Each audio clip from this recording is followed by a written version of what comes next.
So today I'm going to be listening to Sensemayá by Sylvester Revueltas.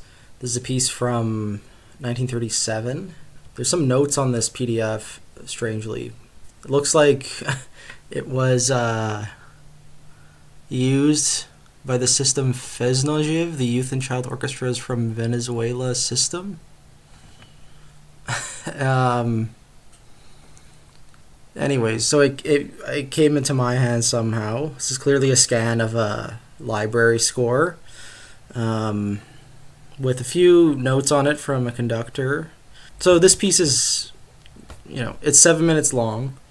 It's like a tone poem. It's named after a poem by Nicolas Guillen, I guess you pronounce it. Nicolas Cristobal Guillen Batista, who's a Cuban poet, and the poem itself, Sensemayá, it evokes like Afro-Caribbean chant, which is performed while killing a snake. There were some religious cults, which were like self-organized social clubs for African slaves, and that sort of like permeated these religious practices in Cuba. But the orchestra piece has no words, obviously. It's just based on the poem. Piece was written in Mexico City, as I said, in 1937. Expanded it in 1938, so we may be looking at the expanded version. So the instrumentation on this one is 4-3-4-4, 4-4-3-1, timpani, 3 percussionists, piano, celesta, and strings. Flutes 3 and 4 double on piccolo, oboe 3 doubles on English horn. I guess soprano 3 doubles on, clarinet 3 doubles on E flat clarinet, clarinet 4 on bass clarinet, bassoon 4 doubles on contra, and the percussion list is xylophone, claves, maracas,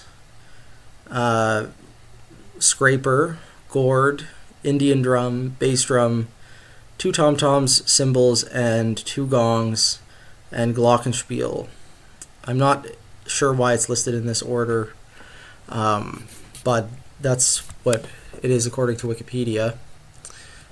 And I don't really know much else about this piece. If you want Revueltas' bio, this is our second episode on his music. You'll have to go to our first episode, episode number below, and I'll let you know my thoughts. I'm just going to have a quick listen to this one. It's only 7 minutes. I encourage you to click on the link in the description to this video and listen along, and we will meet back here in just a moment. Okay, yeah, so this is the 7/8 one. This is the big example of like additive meters in early 20th century orchestra music. It's definitely indebted to the Rite of Spring, I think, but it like does its own thing, and I think this piece would be really good in like a intro to contemporary music kind of course for undergrads, because it's pretty accessible. A lot of undergrads want to be film composers, and this has definitely influenced a lot of film composers. Like, it makes me think of like Japanese kaiju type films from the 50s and 60s. But of course it's much earlier and it's more original. It's kind of the original. Interesting use of different parts of the ensemble. I like that it opens with bass clarinet, and there's this like interesting use of clarinets through this slow build, and I like the xylophone moment in the second half. It's a great example of a piece that like has a repeated idea that slowly builds every time it's repeated, which is sort of just like a classic way to write, to easily write orchestral music that's engaging. And it's an easy way to give yourself freedom to orchestrate, you know, um, because the listener is already attuned to what the melody's supposed to sound like, and then you can just focus on orchestrating with each repetition. The trumpet, low trumpet with high tuba and high horn is like a very interesting sound world. Also with the English horn, and using low clarinets and also very high clarinets when needed for melody stuff. It's very just an interesting use of winds and brass.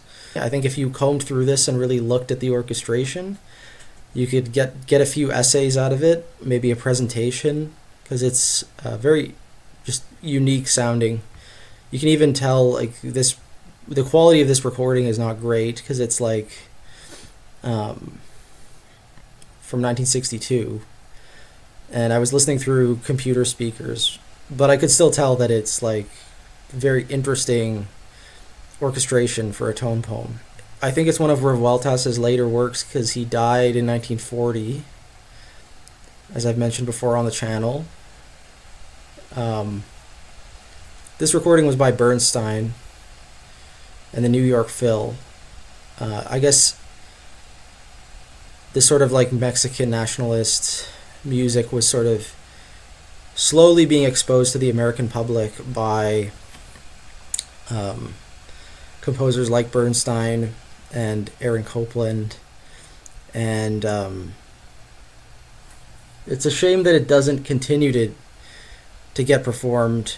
I'm Canadian myself. I think it'd be really interesting to see this stuff in Canadian orchestras, this Mexican nationalist music, because for one thing, it's far more engaging than things from the 19th century or 18th century, and also Mexico is not really that far, like in the grand scheme of things. I think next listen I'll be listening to Carmina Burana by Carl Orff, which I may have. It may be my first time listening to it all the way through, so we'll see how that goes. As we're going further back in time into like the 30s and 20s, I mean, like last listen we did Webern, which was very out there, but a lot of the music that's happening is a bit more post-tonal, romantic. You know, the transition from the Romantic era to the 20th century is more gradual than I think a lot of people let on. So modernism is always happening at the same time as like romantic stuff. Give this a listen, recommend it to students, and I'll see you in a couple days for the next session.